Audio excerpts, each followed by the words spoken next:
refleksi untuk peningkatan kualitas pembelajaran. Jadi 4 hal itu di dalam proses pembelajaran yang berkualitas harus terjadi. Perencanaan yang seperti apa yang diharapkan? Bahasa singkatnya perencanaan pembelajaran yang efektif. Nah, pembelajaran yang efektif tidak akan muncul tanpa didahului oleh analisis kebutuhan terhadap kompetensi anak-anak kita, terhadap perkembangan dan pertumbuhan anak-anak kita. Yang sekarang ini oleh Dirjen kami, Pak Iwan itu disosialisasikan istilah assessment diagnosis. Jadi harus dilakukan itu sebelum guru-guru kita menyusun perencanaan pembelajaran.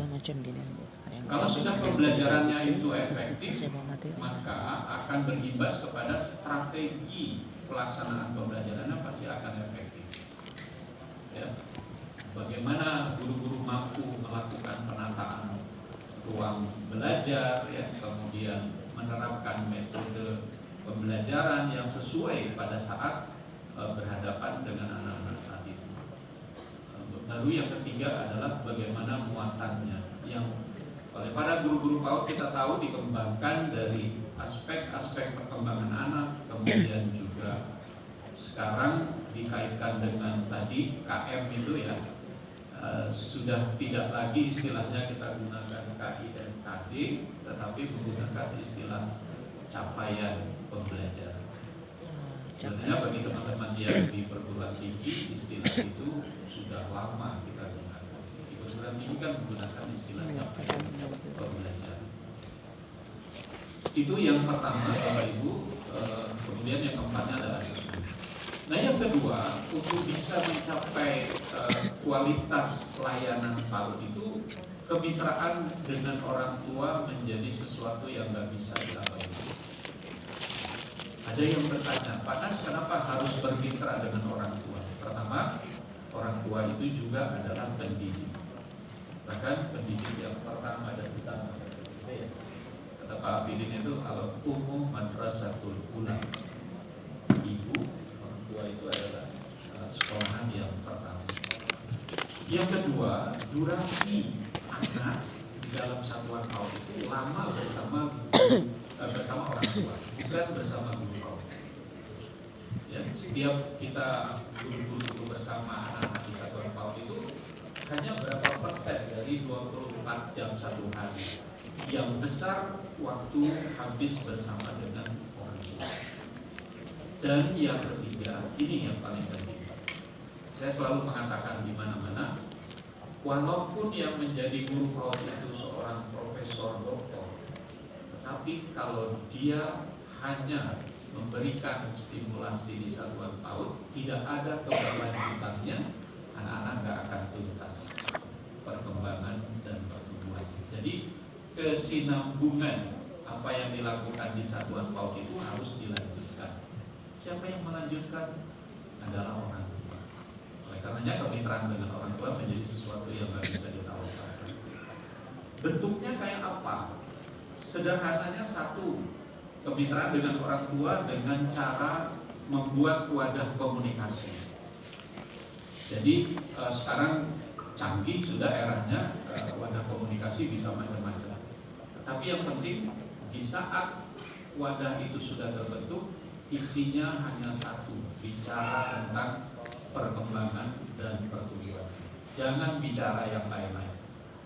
Jangan bicara soal minyak goreng, jangan bicara soal 2024. Pokoknya di situ bicaranya tentang anak dan anak. Kalau sudah wadahnya efektif dimanfaatkan, maka yang berikutnya harus ada di setiap satuan itu yang namanya pendidikan ke orang tua.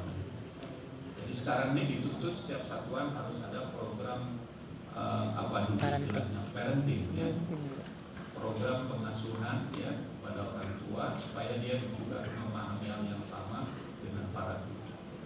Faktor yang ketiga Bapak Ibu adalah bagaimana pemenuhan layanan esensial yang kita sering sebut dengan istilah PAUD AI, yang kadang-kadang di lapangan guru-guru kita masih masih salah memaknai PAUD H itu, P-nya masih disebut dengan pendidikan.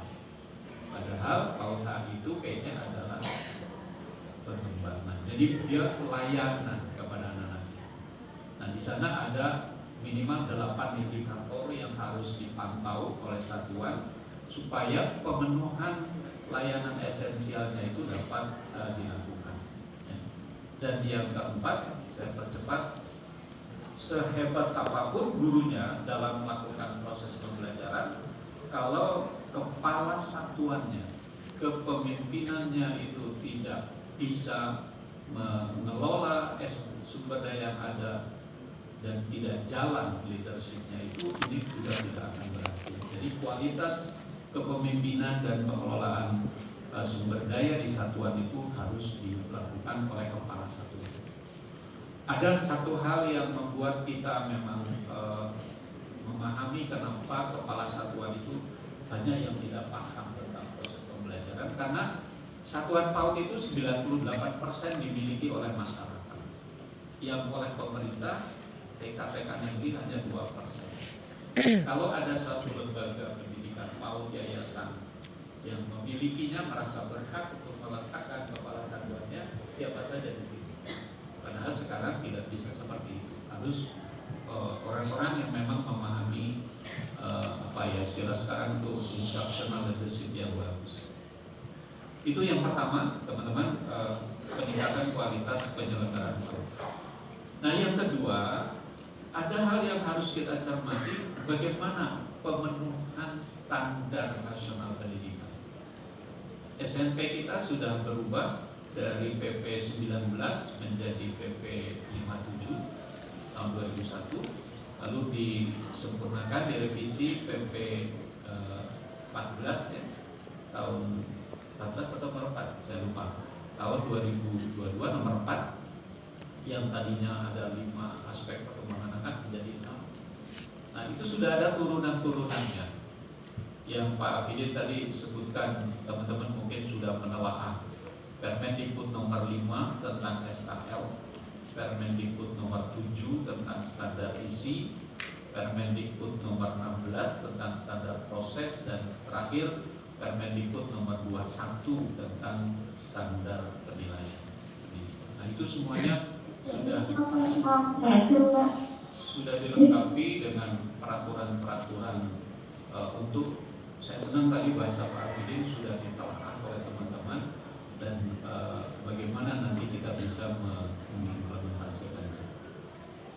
Ada satu standar yang sebenarnya ini kalau dikorelasikan dengan APG PAUD ini yang menjadi fokus kita, yaitu standar, dulu namanya standar PTK, sekarang disebut standar tenaga kependidikan. Bagaimana guru-guru kita memenuhi kualifikasi akademik dan kompetensi. Kalau mau dilihat irisannya Bu Sofi, sinerginya dengan direktorat-direktorat itu di mana? Kalau dengan Direktorat Guru PAUD di standar bagaimana kualifikasi akademik itu dipenuhi dan bagaimana kompetensi secara terus-menerus guru-guru PAUD itu harus kita lakukan.